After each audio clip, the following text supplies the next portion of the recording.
Corona virus की वजह से देश में पहले 21 दिन के लिए लॉकडाउन लागू किया गया था, जो कि 24 मार्च से शुरू हुआ था। जिसके बाद अब 19 दिनों के लिए लॉकडाउन और भी आगे बढ़ा दिया गया है, जो कि अब 3 मई तक रहने वाला है। प्रधानमंत्री नरेंद्र मोदी ने लोगों को संबोधित करते हुए उन्हें घर में रहने की सलाह दी है। इसके साथ ही इस बात की चर्चा होना शुरू हो गई कि लॉकडाउन फेज 1 और 2 मिलाकर 40 दिन हो रहे हैं। इन 40 दिनों के पीछे एक बेहद ही दिलचस्प लॉजिक है, जिसकी वजह से ही ये लॉकडाउन आगे 3 मई तक कर दिया गया है। इस वीडियो में हम इसी लॉजिक के बारे में आपको बताने जा रहे हैं। अलग अलग तरीके की बातें इन 40 दिनों को लेकर की जा रही है, उसके बारे में हम आपको इस वीडियो के जरिए भी बताएंगे। दरअसल 3 मई लॉकडाउन के लिए आखिरी तारीख क्यों चुनी गई, इसके पीछे एक बेहद ही दिलचस्प फैक्ट जुड़ा हुआ है। दरअसल क्वारंटाइन शताब्दी 16वीं सदी में इतालवी भाषा के शब्द क्वारंटाइन से आया था। इसका मतलब होता है 40 दिन की अवधि। इसी के आधार पर भारत में लॉकडाउन के 40 दिन 3 मई को पूरे होंगे।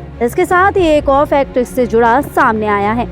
कैलेंडर पर यदि नजर डाली जाए तो 1 मई को सार्वजनिक अवकाश है, 2 मई को शनिवार और 3 मई को रविवार। यही कारण है कि केंद्र सरकार ने लॉकडाउन को 3 मई तक बढ़ाने का फैसला लिया है। राज्य सरकारों ने केंद्र सरकार से लॉकडाउन 30 अप्रैल तक बढ़ाने की अपील की थी, लेकिन केंद्र सरकार ने छुट्टियों को देखते हुए इसे 3 मई तक बढ़ा दिया है। सरकारी सूत्रों को कहना है कि 3 दिन की छुट्टियों के कारण लोग अधिक संख्या में घर से बाहर निकलेंगे और सोशल डिस्टेंसिंग को लेकर दिक्कत भी आएगी। यही वजह है कि लॉकडाउन को 3 मई तक बढ़ा दिया गया है।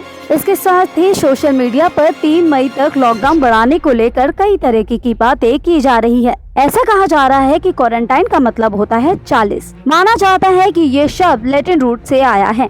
वहीं 40 नंबर या फिर कहीं 40 दिन का हॉली बुक में क्या कहना है, इसके बारे में हम आपको बताते हैं। किसी भी जगह पर बाढ़ 40 दिन तक रहती है। 40 दिन तक मूसा मिस्र से भागे रहे। 40 दिन तक मूसा अगायों का प्राप्त करने के लिए सिनाई पर्वत पर रहे। इसके साथ ही 40 सालों तक वह भेड़ों की देखभाल करते रहे। यीशु ने 40 दिन तक उपवास किया था। यहाँ तक कि एक महिला जो बच्चे को जन्म देती है तो उसे 40 दिन के आराम की जरूरत होती है। धर्मशास्त्रियों के एक समूह का ये सोचना है कि संख्या 40 परिवर्तन का प्रतिनिधित्व करती है। ये एक व्यक्ति या लोगों को मौलिक परिवर्तन करने के लिए तैयार करने का समय होता है। ऐसे में उम्मीद है कि कोरोना वायरस से इन 40 दिनों के अंदर मुक्ति मिल जाएगी। वही क्वारंटाइन के दौरान नदियां साफ हो रही है, वनस्पति बढ़ रही है, कम प्रदूषण के कारण हवा साफ हो रही है, कम चोरी हो रही है, हत्याएं भी कम हो रही है। सबसे जरूरी बात कि लोग सर्वशक्तिमान हो रहे हैं। पृथ्वी कई वर्षों में पहली बार आराम कर रही है और ये वाकई में ही दिल को तसल्ली देने वाली बात है। बहुत कम लोग जानते हैं कि क्वारंटाइन का मतलब आखिर होता क्या है, तो चलिए हम आपको बताते हैं। इसमें इंसान को घर के अंदर एक अलग कमरे में रहना होता है।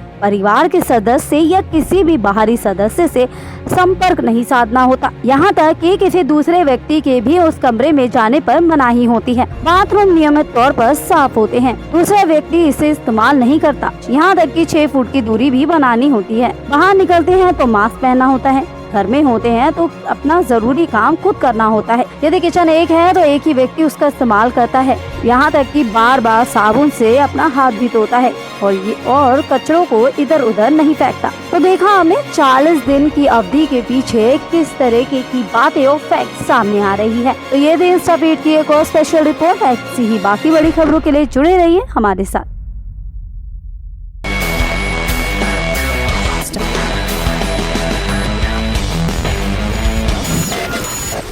InstaFeed.